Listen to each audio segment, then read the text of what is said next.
നമസ്കാരം, എല്ലാവർക്കും മഠത്തിലെ രുചിയിലേക്ക് സ്വാഗതം. ഇന്നത്തെ റെസിപ്പി പറയുമ്പോൾ തന്നെ വല്ലാത്തൊരു നൊസ്റ്റാൾജിക് ഫീലിംഗ് തരുന്നു.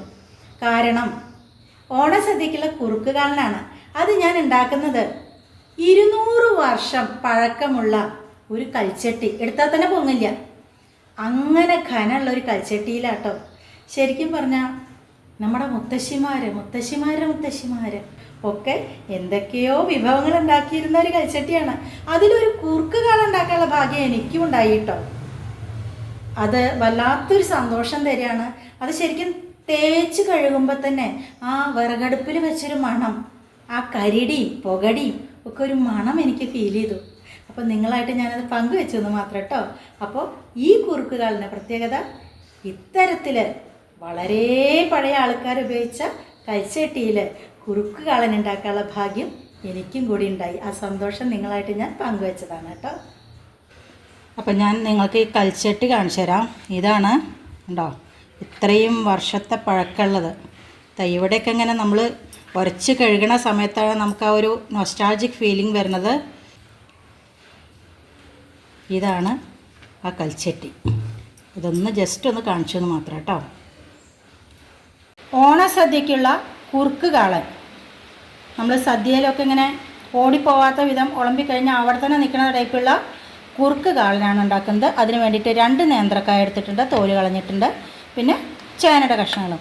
ഈ നേന്ത്രക്കായ നിങ്ങൾ നുറുക്കുന്ന സമയത്ത് ഇങ്ങനെ രണ്ടാക്കിയതിന് ശേഷം നമ്മൾ സാധാരണ അങ്ങനെ നേരെയല്ലേ കഷ്ണം നുറുക്കുക, ഒന്ന് ചെരിച്ചിട്ട് വേണം നുറുക്കുക കേട്ടോ. ഇങ്ങനെ ഒന്ന് ചെരിച്ചിട്ട് കട്ട് ചെയ്യണം.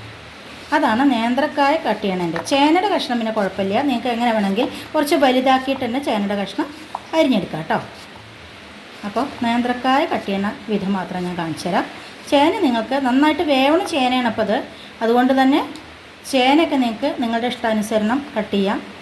വേണമെങ്കിൽ ഇങ്ങനെ ക്യൂബ്സ് ആക്കാം ഒരേമാതിരി, അല്ലെങ്കിൽ ഇത് നമുക്കിങ്ങനെ വെറുതെ കൊത്തിയിട്ടെടുക്കാം, അതൊന്നും പ്രശ്നമില്ല. നേന്ത്രക്കായ മാത്രം ഇതേപോലെ അരിഞ്ഞെടുക്കണം. അപ്പോൾ നമുക്ക് ആദ്യം നുറുക്കിയെടുക്കാം കേട്ടോ.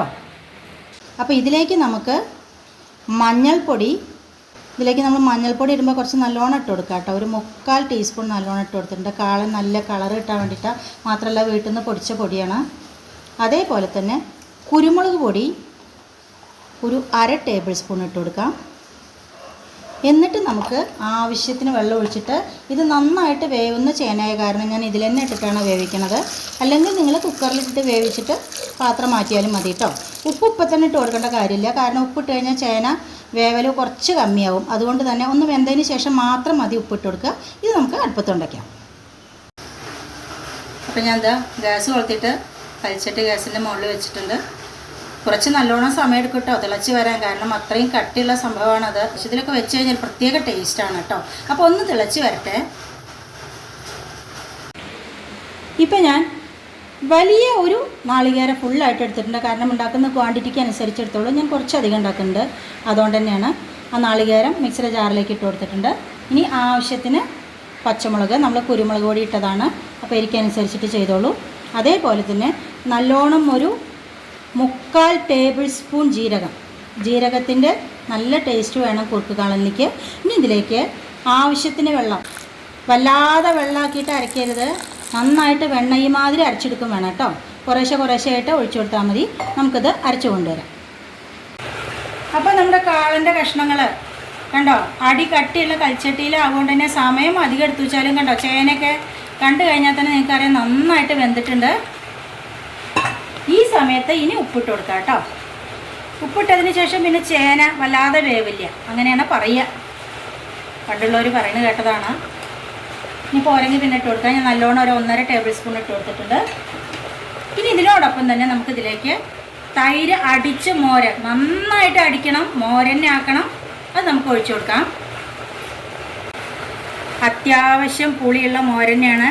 ഞാൻ സാധാരണ എടുക്കുന്ന ഗ്ലാസ്സില്ലേ, അതിൽ ഒരു 2 ഗ്ലാസ് നല്ലോണം എടുത്തിട്ടുണ്ട്. ഇനി എന്താ വെച്ചാൽ ഈ മോര് കടന്നിട്ട് തിളച്ചിട്ട് കുറുകി വരണം, എന്നാലാണ് കുറുക്കുകാളൻ്റെ ഒറിജിനൽ ടേസ്റ്റ് വരുന്നത്. അപ്പോൾ ഇത് നന്നായിട്ട് തിളച്ച് കുറുകി വരട്ടെ കേട്ടോ. നമുക്ക് വെയിറ്റ് ചെയ്യാം. പുളിയുള്ള മോരനെടുക്കണം, അത്യാവശ്യം നല്ല പുളി വേണം.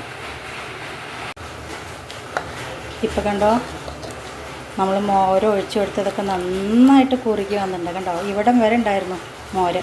അപ്പോൾ കണ്ടോ, ഇതൊക്കെ നന്നായിട്ട് കുറുകി വന്നിട്ടുണ്ട്. ഒന്നും കൂടി കുറുകട്ടെ കേട്ടോ. എന്നിട്ട് നമുക്ക് വെണ്ണയ്യ മാതിരി അരച്ച് വെച്ച നാളികേരം ചേർക്കാം. നമ്മൾ അരച്ച് കൊണ്ടുവന്ന നാളികേരാണിത്. എനിക്ക് ഞാൻ കാണിച്ചു തരാം. കണ്ടോ, ഇതുപോലെ വെണ്ണയ്യ മാതിരി അരയണം കേട്ടോ. നാളികേരം, ജീരകം, പച്ചമുളക്. കണ്ടോ, നന്നായിട്ട് കുറുകി വന്നിട്ടുണ്ട്. ഇനി നമുക്ക് അരച്ച് വെച്ച നാളികേരം ചേർക്കാം. അധികം വെള്ളമായിട്ട് അരയ്ക്കരുത്.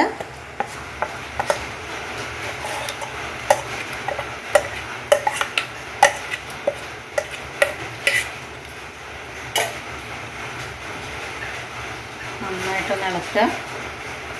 കുറച്ച് വെള്ളം കൂടി നമുക്ക് ഒഴിച്ചു കൊടുക്കാം. മിക്സിയുടെ ജാറ് കഴുകിയിട്ട് ഞാൻ വെച്ചിട്ടുണ്ട്. അപ്പോൾ അതും കൂടി അങ്ങോട്ട് ഒഴിച്ചു കൊടുക്കാം കേട്ടോ. ഇതാ ഞാൻ മിക്സിയുടെ ജാറ് കഴുകിയിട്ട് കുറച്ചും കൂടി വെള്ളം ഉണ്ടായിരുന്നു. എന്തായാലും കൽച്ചട്ടിയിൽ ഇരുന്നിട്ട് കുറുകിയിട്ട് അത് കുറുക്ക് കാണാൻ തന്നെ എപ്പോൾ തന്നെ കാണാമല്ലേ. ഇനി ഇത് വളരെ ലോ ഫ്ലെയിമിലാണ് ഞാൻ വെച്ചിരിക്കുന്നത്. ഒന്ന് കുറുകി വരട്ടെ കേട്ടോ. ഇപ്പോൾ കണ്ടോ, തിള വന്നിട്ടുണ്ട്. ഈ സമയത്ത് കറിവേപ്പില നല്ലോണം താത്തി കൊടുക്കുക. ഇനി ഇതിലിരുന്നിട്ട് തന്നെ നന്നായിട്ടൊന്ന് തിളച്ചിട്ട് കുറുകി കിട്ടും കേട്ടോ. ഇപ്പം തന്നെ ഒരു വിധം കുറുകിയിട്ടുണ്ട്. ഞാൻ കാണിച്ചു തരാം.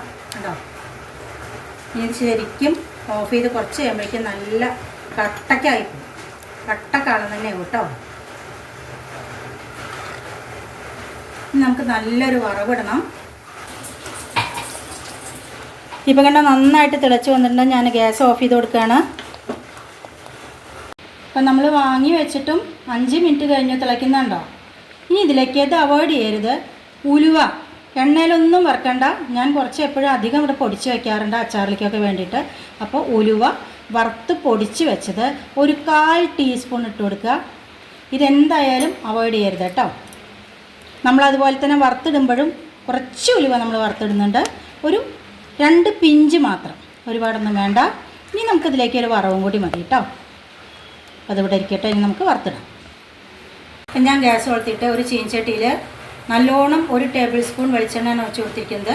അതിലേക്ക് കുറച്ച് കടുക് ഞാൻ എടുത്തിട്ടുണ്ട്. കാരണം ഒരു 1.5 ടീസ്പൂൺ എടുത്തിട്ടുണ്ട്. ക്വാണ്ടിറ്റി നല്ലോണം ഉണ്ട്, അതുകൊണ്ടാണ്. ഇതിൻ്റെ ഒന്നും ഞാൻ അളവ് പറയുന്നില്ല. നിങ്ങൾ ഉണ്ടാക്കണ ക്വാണ്ടിറ്റിക്ക് അനുസരിച്ചിട്ട് എടുത്തോളൂ. ഒരു പിഞ്ച് ഉലുവ പൊട്ടി വരട്ടെ. പച്ചമുളക് ഇട്ട് കൊടുക്കാം. നന്നായിട്ട് പൊട്ടി വന്നിട്ടുണ്ട്. ഇനി ഗ്യാസ് ഓഫ് ചെയ്തതിന് ശേഷം നമുക്ക് കറിവേപ്പില ഇട്ട് കൊടുക്കാം കേട്ടോ. കണ്ടോ, ഇപ്പോഴും തിളച്ചുകൊണ്ടിരിക്കുന്നു. കഷ്ടി ഇപ്പോൾ ഒരു 8 മിനിറ്റിലധികമായിട്ടുണ്ടാവും വാങ്ങി വെച്ചിട്ട്. അപ്പോൾ നമുക്ക് വറുത്തത് ഇളക്കി വെക്കാം. കുറച്ച് നേരം അങ്ങനെ ഇരിക്കട്ടെ, ഇളക്കണ്ട. അപ്പോൾ അടപ്പൊക്കെ ഒന്ന് മാറ്റാം. ഒന്ന് അടച്ച് വെച്ച് കൊടുത്തിട്ടുണ്ടായിരുന്നു കേട്ടോ. ഇനി ഒന്ന് ഇളക്കി നോക്കാം. ഹായ്, കണ്ടോ, നല്ല കുറുകി. ഇപ്പോഴും നല്ല ചൂടുണ്ട് കേട്ടോ. ഇനി ഇരുന്ന് കുറുകും. അപ്പം ഇപ്രാവശ്യത്തെ കുറുക്ക് കാളൻ ഓണത്തിന് ഇപ്പൊക്കെ സദ്യ കൊണ്ടിരിക്കുക എല്ലാവരും. എന്നാലും വീട്ടിൽ വെക്കണ ആൾക്കാർ ഇനിയിപ്പോൾ ഓണത്തിനൊന്നും വേണ്ട, വല്ല പിറന്നാൾ സദ്യയെ അല്ലെങ്കിൽ എന്തെങ്കിലും വിശേഷം വീട്ടിലുണ്ടാകുമ്പോൾ അതേപോലൊരു താളം വെച്ചേക്കും കേട്ടോ. ഓണത്തിനൊക്കെ മിക്കവാറും എല്ലാവരും കൊണ്ടിരിക്കും. വളരെ കുറച്ച് ആൾക്കാരെ ഉണ്ടാക്കാനൊക്കെ മെനക്കെടുള്ളൂ. ഉണ്ടോ? അപ്പം നല്ല കുത്തരിച്ചോറ് വിളമ്പിയിട്ടുണ്ട്. നമ്മുടെ കുറുക്ക് കാളൻ കണ്ടോ, നല്ല കുറുകി വന്നിട്ടുണ്ട്. അപ്പോൾ കുറുക്ക് കാളൻ തന്നെ ആയി. കണ്ടോ, ഇത് അധികം വേണ്ട കേട്ടോ, കുറച്ച് മതി. ഇതിപ്പോൾ ശരിക്കും പറഞ്ഞു കഴിഞ്ഞാൽ പുറത്ത് വെച്ചാൽ പോലും നമ്മൾ ഒട്ടും വെള്ളം വല്ലാതെ ഇതാക്കാതെ മോര് വറ്റിച്ചിട്ടാണ് കേടുവരില്ല. പക്ഷേ നാളെ രാവിലെ അല്ലെങ്കിൽ ഒരു ദിവസം ഇരുന്നിട്ട് ഫ്രിഡ്ജിൽ വെച്ചാലും മതി. കൂടുതൽ ടേസ്റ്റ് ആവും അപ്പോൾ കേട്ടോ. ഇനി കാളുണ്ടാകുമ്പോൾ അതിലേക്ക് പപ്പടം, അതേപോലെ തന്നെ വേറെ ഒന്നും വേണ്ട. ഞാനൊരു മുളക് ചമ്മന്തി അരച്ചിരുന്നു കേട്ടോ. അപ്പോൾ ഇതൊന്ന് തൊട്ട് നാമ്പിൽ വയ്ക്കാൻ കഴിഞ്ഞു. ഇത്ര തന്നെ ഉള്ളൂ. അപ്പം അങ്ങനെയാണ് ഇന്നത്തെ ഊണ് കേട്ടോ. ഉരുട്ടാം. ഞാൻ എപ്പോഴും പറയാറില്ലേ, ഇങ്ങനെ മുളക് വറുത്തിട്ട് കഴിഞ്ഞാൽ അത് ശരിക്കും ഇങ്ങനെ ഉടച്ച് കഴിഞ്ഞാൽ ഒരു പ്രത്യേക ടേസ്റ്റാണ്. എന്തിൻ്റെ കൂടെ അത് കേട്ടോ, പ്രത്യേകിച്ചും കാളൻ കൂട്ടാനിലൊക്കെ. എന്നിട്ട് നമ്മൾ സാധാരണ ഞാനൊക്കെ കാളനെ എങ്ങനെ ഉണ്ടാക്കി കഴിഞ്ഞാൽ കഴിക്കുക വെച്ചാൽ ഇതേപോലെ പപ്പടം ഇങ്ങോട്ട് നല്ലൊരു കോമ്പിനേഷനാണ്, കാളനും പപ്പടവും. ഇങ്ങനെ ഇങ്ങോട്ട് പൊട്ടിക്കും, പപ്പടം പൊട്ടിച്ച് ചേർക്കുക.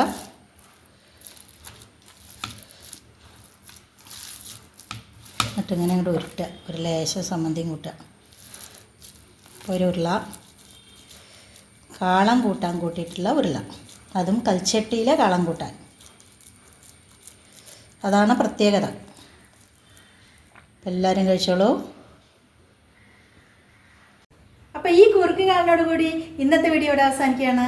മറ്റൊരു പുതിയ വീഡിയോ ആയിട്ട് നാളെ കാണാം. അതുവരേക്ക് ടാറ്റാ.